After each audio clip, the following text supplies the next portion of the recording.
کسی زمانے کا قصہ ہے۔ ایک چھوٹے سے گاؤں میں ایک گوالا رہتا تھا جس کا نام پارس تھا اور اس کی بیوی کا نام ہائما تھا۔ دونوں میاں بیوی ایک طبیلے کے مالک تھے۔ وہ دونوں اپنی بھینسوں کا بہت اچھے طریقے سے خیال رکھتے تھے اور ان کو بہت عمدہ خوراک دیتے تھے۔ اس وجہ سے پارس کی بھینسیں بہت عمدہ دودھ دیتی تھیں۔ گاؤں میں سبھی پارس اور ہائما سے دودھ لیتے تھے اور دونوں میاں بیوی اچھا خاصا کما لیتے تھے اور ان کی گزر بسر اچھی ہو جاتی تھی۔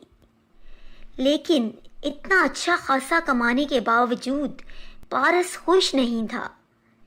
وہ ہمیشہ ایک بڑے گھر اور مہنگی مہنگی گاڑیاں خریدنے کے بارے میں سوچتا رہتا تھا۔ میں نے اپنے گاؤں کے باہر بہت عالیشان گھر دیکھا ہے، ہمیں وہ خریدنا چاہیے، اور ہمیں ایک بہت عمدہ اور مہنگی کار خریدنا چاہیے، اور خدمت کے لیے بہت سے نوکر چاکر رکھیں گے۔ یہ لالچ تمہارے لیے اچھا نہیں ہے، ہمارے پاس بہت کچھ ہے۔ تم اس چھوٹے سے گھر میں کیسے خوش رہ سکتی ہو؟ اور اس طبیلے میں ان بھینسوں کی بدبو مجھ سے برداشت نہیں ہوتی۔ پر ہمارا یہی تو روزگار ہے۔ زیادہ عرصہ نہیں رہے گا، بہت جلد میں اس گاؤں کا سب سے دولت مند شخص بنوں گا۔ پارس جب بھی دودھ بیچنے جاتا، گاؤں والے اس کے دودھ کی تعریف کرتے۔ پارس، تمہارا دودھ بہت خالص اور صحت مند ہوتا ہے۔ تم ضرور اپنی بھینسوں کی بہت اچھی دیکھ بھال کرتے ہوگے اور ان کو بہترین غذا دیتے ہوگے۔ ہاں، میں کرتا ہوں ان کی بہت اچھی دیکھ بھال، پر اب نہیں۔ میں ایک بار دولت مند ہو جاؤں تو ان سب کو بیچ دوں گا۔ مجھے اپنے گھر میں ان کی بدبو پسند نہیں۔ پر وہ بھینسیں ہی تو تمہارا روزگار ہیں، تمہیں ان سے محبت کرنی چاہیے۔ تمہیں اپنے کام سے لگن اور محبت ہونی چاہیے۔ میں بھی انڈے بیچتا ہوں اور ان میں بھی بدبو ہوتی ہے، مگر مجھے اپنے کام سے کوئی شکایت نہیں اور مجھے اپنے کام سے محبت ہے۔ تو پھر خیر، انڈے بیچنا ہی شاید تمہاری تقدیر ہے، پر میری تقدیر میں اور اہم کام باقی ہیں۔ مہنگی چیزیں خریدنا، مہنگا لباس اور مہنگا گھر میری تقدیر ہے۔ یہ لالچ تمہیں کہیں کا نہیں چھوڑے گا میرے بھائی۔ یہ بات تم جتنی جلدی سمجھ لو گے تمہارے لیے اتنا ہی بہتر ہوگا۔ او چلو، میں نے پہلے ہی اپنا وقت یہاں برباد کر دیا، اب میں جاتا ہوں۔ ان بدبودار انڈوں کا کاروبار تمہیں ہی مبارک ہو۔ پارس کو جلدی تھی دولت مند بننے کی۔ وہ اکثر دولت مند بننے کے بارے میں ہی سوچتا رہتا تھا۔ بس اتنا ہی، یہ بہت کم ہے۔ مجھے اور زیادہ دودھ بیچنا ہوگا اور اس کا کوئی نہ کوئی تو راستہ ہوگا۔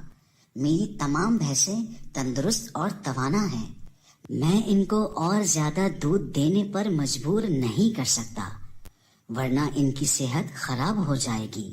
اور اس سے بڑھ کر ایک مسئلہ یہ بھی ہے کہ اگر مجھے زیادہ دودھ حاصل ہو بھی جائے تو یہ ایک چھوٹا سا گاؤں ہے کہ اگر مجھے زیادہ دودھ حاصل ہو بھی جائے تو میں اسے بیچوں کیسے؟ ارے ہاں، میں پڑوس کے گاؤں میں جا کر اپنا دودھ بیچ سکتا ہوں۔ وہ ایک بڑا گاؤں ہے، وہاں بہت سے لوگ رہتے ہیں۔ مگر پھر مجھے اور بھینسیں خریدنی پڑیں گی، جس کے لیے میرے پاس اس وقت رقم نہیں ہے۔ نہیں، مجھے کچھ کرنا ہوگا۔ مجھے تو دولت مند بننا ہے، مجھے بڑا گھر لینا ہے، بڑی گاڑی لینی ہے۔ مجھے کچھ تو کرنا ہوگا، مجھے دودھ کی مقدار بڑھانی ہوگی۔ جب وہ اپنے گھر کی طرف روانہ ہوا تو اس نے دریا پر پہنچ کے سوچا، کیوں نہ میں دودھ میں پانی ملا دوں، اس طرح مجھے نئی بھینس بھی نہیں خریدنی پڑے گی اور دودھ کی مقدار بھی بڑھ جائے گی اور میں پڑوس کے گاؤں میں بھی دودھ بیچ سکوں گا۔ یہ بہترین ترکیب میرے ذہن میں آئی ہے۔ اس طرح کسی کو پتا بھی نہیں چلے گا کہ میں نے دودھ میں پانی ملایا ہے اور میں زیادہ منافع بھی کما لوں گا۔ اور اس نے اگلے دن جب دودھ بیچنے کے لیے نکلا تو تمام بوتلوں میں آدھا دودھ بھرا اور آدھی بوتل خالی رہنے دی۔ پھر وہ دریا پر گیا اور اس نے بوتلوں میں پانی ملا دیا۔ پھر وہ گاؤں میں گیا اور اس نے سب کو وہ دودھ بیچ دیا۔ پانی ملانے کی وجہ سے آج اس کے پاس بہت سا دودھ بچ گیا، جسے پھر اس نے پڑوس کے گاؤں میں بیچ دیا۔ اس رات پارس بہت خوش تھا۔ اگر میں یہی کرتا رہا تو میں بہت جلد دولت مند بن جاؤں گا۔ پھر اسی طرح دن گزرتے گئے اور پارس ایک دولت مند شخص بن گیا۔ اس نے اپنے لیے ایک عالیشان گھر اور ایک گاڑی خریدی اور اب وہ عمدہ لباس پہننے لگا۔ اب اس کا کاروبار بڑھنے لگا۔ اسے ملاوٹ کی اتنی عادت پڑی کہ اس نے دودھ کی مانگ بڑھنے کے باوجود نئی بھینس لینے کے لیے سوچا تک نہیں، بلکہ اس نے پانی کی مقدار کو اور بڑھا دیا، جس کی وجہ سے اس کے دودھ کا معیار اور گرتا گیا اور لوگ اس سے اس کے دودھ کے بارے میں شکایت کرنے لگے۔ گاؤں والے اس کے گھر کے باہر جمع ہو گئے اور اس سے شکایت کرنے لگے۔ پارس، ہمیں تم سے تمہارے دودھ کے بارے میں شکایت ہے۔ اب تمہارا دودھ بالکل پانی کی طرح ہوتا ہے اور اب اس کا ذائقہ بھی وہ نہیں رہا، اور تمہارے دودھ کو پی کر ہمارے بچے بھی بیمار ہو رہے ہیں۔ کیا کچھ بھی نہیں بدلا ہے دودھ میں؟ اور تم لوگوں کی یہ جرت کیسے ہوئی یہ کہنے کی کہ میں دودھ میں پانی ملاتا ہوں؟ تم لوگوں کو معیاری چیز کی قدر ہی نہیں ہے۔ جاؤ کہیں اور سے خرید لو دودھ۔ اگر تم لوگوں کو میرا دودھ پسند نہیں تو میرے پاس کئی اور گاہک ہیں جن کو میں اپنا دودھ بیچ سکتا ہوں، اور ان کو میرا یہ دودھ پسند بھی ہے۔ پارس تیزی سے یہ کہہ کر گھر کے اندر گیا اور دھڑام سے دروازہ بند کر دیا۔ گاؤں والے پارس کا یہ رویہ ان کے ساتھ دیکھ کر حیران رہ گئے۔ مجھے کچھ گڑبڑ لگ رہی ہے، ہمیں اس کے اوپر نظر رکھنی ہوگی۔ سچ کہا، ہمیں اس کے اوپر نظر رکھنی ہوگی اور سچ کا پتہ لگانا ہوگا کہ یہ کس طرح ہم لوگوں کو دھوکہ دے رہا ہے۔ گاؤں والوں نے مل کر سچ کا پتہ لگانے کا منصوبہ بنایا، اور اگلی صبح جب پارس دودھ بیچنے کے لیے گھر سے نکلا تو گاؤں والوں نے اس کا پیچھا کیا، اور انہوں نے دیکھا کہ پارس دریا کنارے بیٹھ کر دودھ میں پانی ملا رہا ہے۔ تو اصل ماجرا یہ ہے، وہ اس لیے دن بدن دولت مند ہوتا جا رہا ہے۔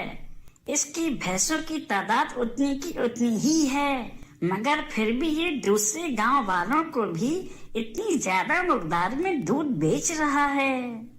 گاؤں والے پورا ماجرا سمجھ گئے اور انہوں نے اس لالچی گوالے کو سبق سکھانے کا منصوبہ بنایا۔ اگلے دن اس کی بیوی ہائمہ بازار سے دال لے کر آئی۔ پارس اس دن جب کام سے واپس آیا تو وہ لوگ کھانا کھانے بیٹھے۔ کیا تم نے آج کیا پتھر پکائے ہیں؟ نہیں، یہ دال ہے، آج ہی تو میں بازار سے لائی ہوں۔ دکاندار نے تمہیں دال کے ساتھ چھوٹے چھوٹے پتھر ملا کر بیچ دی ہے۔ کل میں جا کر دکاندار سے بات کروں گا۔ اس رات دونوں میاں بیوی بھوکے پیٹ سوئے۔ اگلے دن دونوں دکاندار کے پاس گئے۔ تم نے ہمیں کیا بیچا؟ ہم نے تمہیں دال کے پیسے دیے تھے، پتھروں کے پیسے تو نہیں دیے تھے۔ جاؤ کہیں اور سے جا کر خریدو۔ اگر تمہیں میری دکان کا سامان پسند نہیں تو مجھے تمہاری ضرورت نہیں۔ پارس غصے میں گھر واپس آیا۔ کچھ دیر بعد وہ باہر گیا اور 1 درجن انڈے لے کر آیا۔ جب اس نے انڈے توڑے تو ان میں سے 10 انڈے پتھر کے نکلے۔ وہ غصے میں آگ بگولا ہو کر دکاندار کے پاس گیا۔ میں نے انڈوں کے پیسے دیے تھے، پتھروں کے تو نہیں۔ ہم نے بھی تمہیں دودھ کے پیسے دیے تھے، پانی کے نہیں۔ جاؤ کہیں اور سے جا کر خریدو۔ اگر تمہیں یہ پسند نہیں، مجھے تمہاری ضرورت نہیں۔ یہ سن کر پارس غصے سے گھر چلا گیا اب اس کے ساتھ یہ ہونے لگا، وہ جب بھی کچھ سامان بازار سے خرید کر لاتا اس میں کچھ نہ کچھ گڑبڑ ضرور ہوتی۔ وہ لاتا کچھ اور سامان سے نکلتا کچھ۔ میں اس چیز سے تنگ آ گئی ہوں، آخر اس کی وجہ کیا ہے؟ کوئی ہمیں صحیح سامان کیوں نہیں دیتا؟ وہ ہمیں دولت مند ہوتا دیکھ کر ہم سے حسد کر رہے ہیں اور ہمیں لوٹنے کے چکر میں ہیں۔ پارس اپنے لالچی رویے کی وجہ سے ایسا اندھا ہوا تھا کہ اس کو یہ سمجھ نہیں آئی کہ اس نے بھی تو ان سب کے ساتھ یہی کیا تھا، اور جب وہ اس کے پاس شکایت لے کر آئے تھے تو اس نے یہ کہہ کر انہیں دھتکار دیا تھا کہ اگر ان کو اس کا دودھ پسند نہیں تو کہیں اور سے جا کر لے لیں، اس سے ان کی کوئی ضرورت نہیں۔ کچھ دنوں بعد پڑوس کے گاؤں والوں نے بھی اس سے دودھ خریدنا بند کر دیا۔ جب اس کے پاس خرچے کے لیے کوئی رقم نہ بچی تو اس نے اپنے استعمال کی وہ چیزیں بیچنا شروع کریں جو اس نے ملاوٹ شدہ دودھ بیچ کر اس رقم سے خریدی تھی۔ اب پارس ایک غریب گوالا بن گیا تھا۔